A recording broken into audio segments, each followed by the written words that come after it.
Prince, have pity on this unfortunate boy, don't send him away today.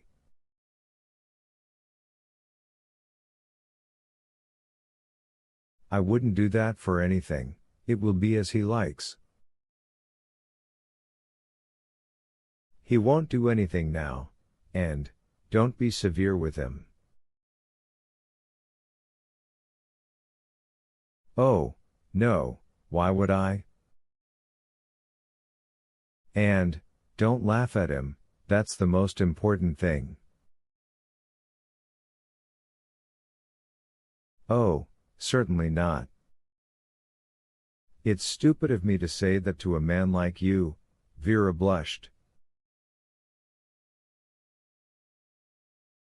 And though you're tired, she laughed, half turning to leave, you have such nice eyes at this moment, happy eyes.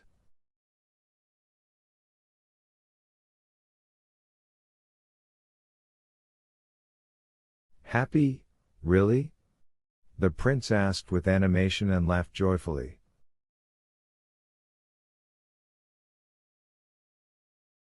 But Vera, simple-hearted and unceremonious as a young boy, suddenly became embarrassed, blushed all the more, and, still laughing, hastily left the room.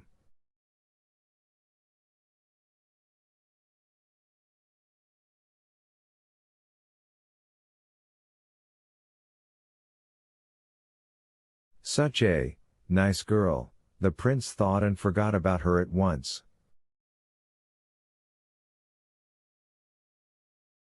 He went to the corner of the terrace, where there was a couch with a little table in front of it, sat down, covered his face with his hands, and went on sitting for some 10 minutes. Suddenly he thrust his hand hastily and anxiously into his side pocket and took out the 3 letters.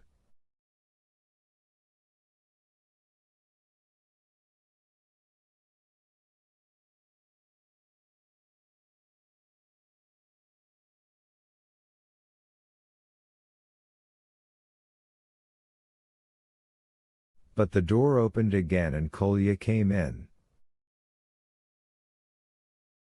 The prince seemed glad that he had to put the letters back into his pocket and postpone the moment.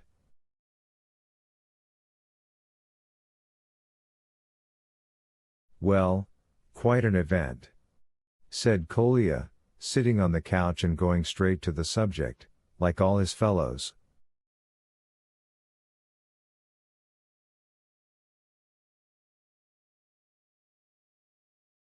How do you look at Hippolyte now? Without respect? Why should, but I'm tired, Kolya, besides, it's too sad to start about that again. How is he, though?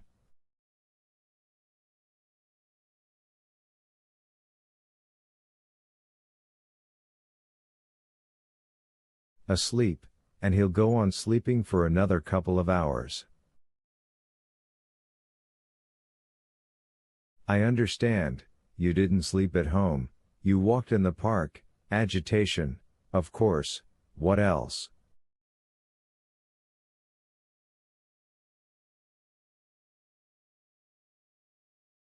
How do you know that I walked in the park and didn't sleep at home?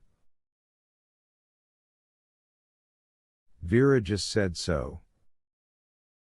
She insisted that I not come in, I couldn't help it, for a moment. I've spent these 2 hours watching at his bedside, now it's Kostya Lebedev's turn.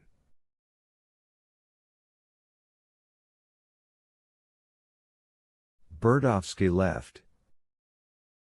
Lie down, then, prince. Good, well, good day.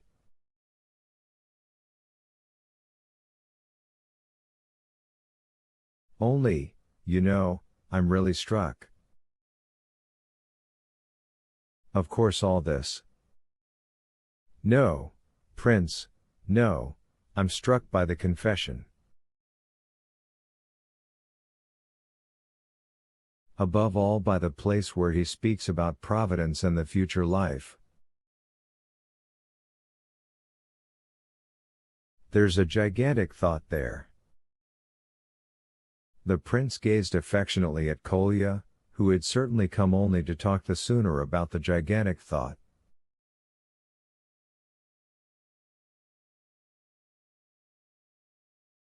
But the main thing is not in the thought alone, but in the whole situation.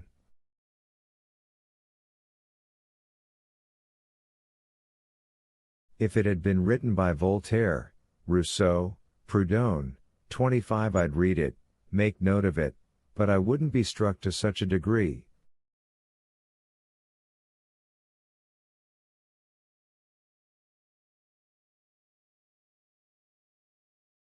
But a man who knows for certain that he has 10 minutes left, and who speaks like that, oh, that's proud.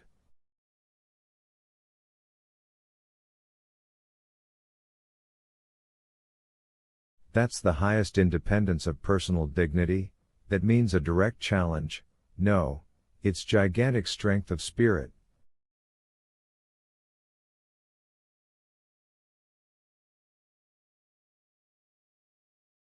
And after that to maintain that he didn't put the cap in on purpose, it's mean, unnatural.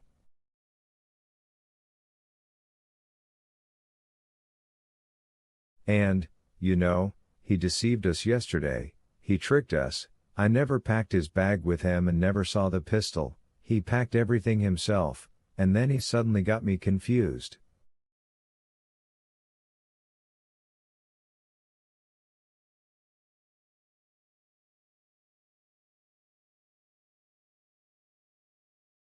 Vera says you're letting him stay here. I swear there won't be any danger, especially since we never leave him for an instant.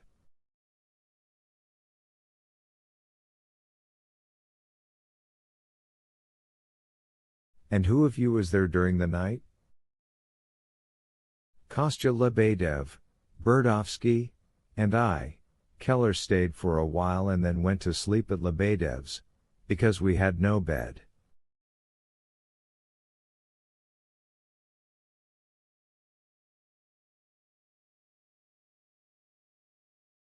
Ferdishchenko also slept at Lebedev's, he left at 7. The general is always at Lebedev's, he also left just now. Lebedev may come to see you presently, he's been looking for you, I don't know why, he asked twice.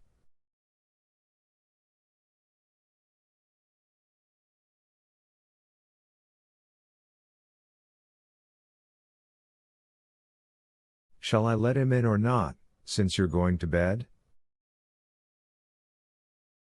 I'm also going to sleep. Ah, yes, there's something I might tell you, the general surprised me earlier. Burdovsky woke me up after 6 for my turn on duty, even almost at 6, I stepped out for a minute and suddenly met the general, still so drunk that he didn't recognize me, stood in front of me like a post. The moment he came to his senses, he simply fell on me. How's the sick boy? He says.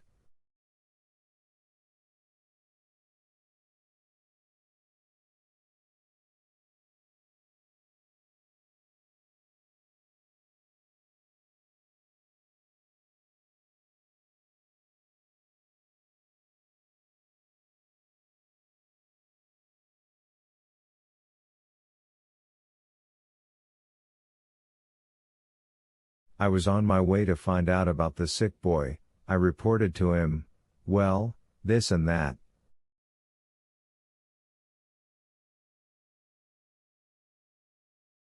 That's all fine, he says, but I was on my way, mainly, which is why I got up, to warn you. I have reasons to think that not everything can be said in front of Mr. Ferdishchenko, and, one must restrain oneself.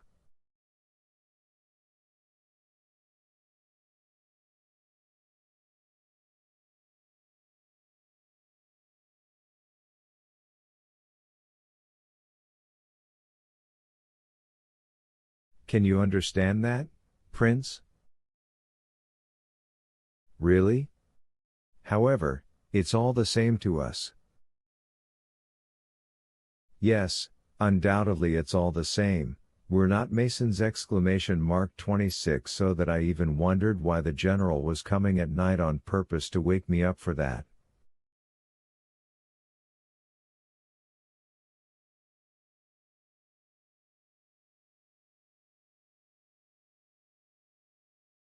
Ferdyshchenko left, you say? At 7. He stopped to see me on his way, I was on duty.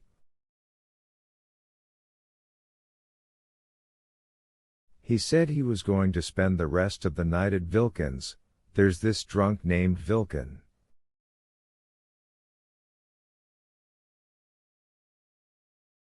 Well, I'm going. And here is Luki and Timofeek, the prince wants to sleep, Luki and Timofeek, about face.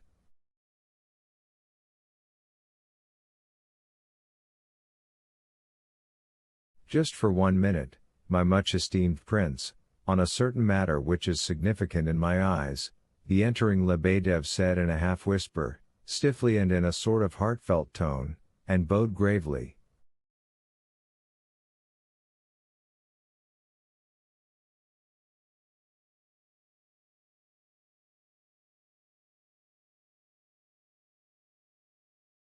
He had just returned and had not even had time to stop at his own quarters, so that he still had his hat in his hand.